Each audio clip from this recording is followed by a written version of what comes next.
Have I ever told you that I'm allergic to my dog? The dog you have now? Yeah, bulldogs. I'm allergic to their dander. And then Steve told me it's also, if you're allergic, it comes to their saliva. And he's always wanting to play, because he's going to be 7 months here in a few days.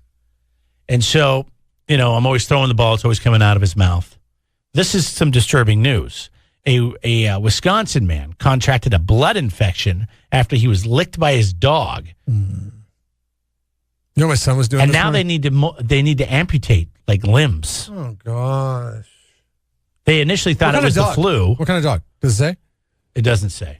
Not that I'm going to stereotype against. It's probably good. They shouldn't probably mention the dog because then people would stereotype against that dog. Nobody would ever adopt that dog. This morning I caught my son, who's going to be 2 in October, so he doesn't make the best decisions in the world. He was kneeling down on the floor in front of the dog, and I looked down to see what was going on, and he had his tongue sticking out of his mouth, my son, and so did my dog, and my dog was licking my son's tongue. That's a normal thing. That's normal. Is that a normal thing? This is not normal. And my son is cracking up laughing about it. So don't tell me that people are contracting rare blood diseases from dogs after I just caught my dog French kissing my son. Hopefully this isn't your wife. This is the guy's wife talking about how fast it just kind of took over. It hit him with a vengeance. It's just bruising all over him, like somebody beat him up with a baseball bat. It took a week, and they were taking his legs. He kept just saying, take what you need, but keep me alive. And they did it. Surprisingly enough, they did do it. We can't wrap our heads around it that all of a sudden he's, 48 years old and been around dogs all of his life, and 48. All of a sudden this happens. 48. He's gone. They got arms, legs. He's just a.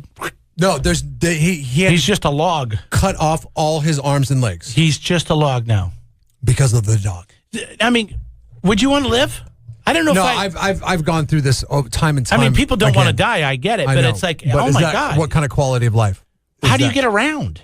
I guess maybe you could get robotic stuff, right? Yeah, I mean, there's prosthetics, and you know what? They make prosthetics good now. I mean, there's good prosthetics. Here's the doctor. This type of bacteria comes from the saliva of dogs. This infection in his blood triggered a very severe response on his body. Sometimes it decreases so much that the arms and legs just die. 10% of the people that have dogs will never have this issue. How much? What percentage? What percentage? Chance. Let me start that again. What percentage? More than 99% of the people that have dogs will never have this issue. Well, it's just chance. Except for there's a 1% chance, less than 1% chance that could happen to you just by simply a dog licking you. My stepdad, when he was in the hospital after that car accident a year ago, whatever it was, he got MRSA. And man, when you go, he had 7 doctors.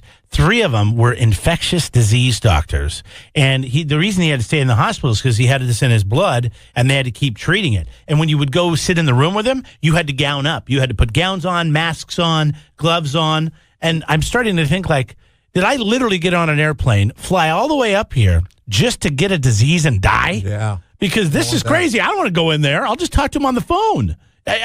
We could say everything we need to say to each other. That's very sensitive of you. Well, he's alive, and we're still friends. Jeff and Jeremy in the morning. 93.3 KZOZ rocks.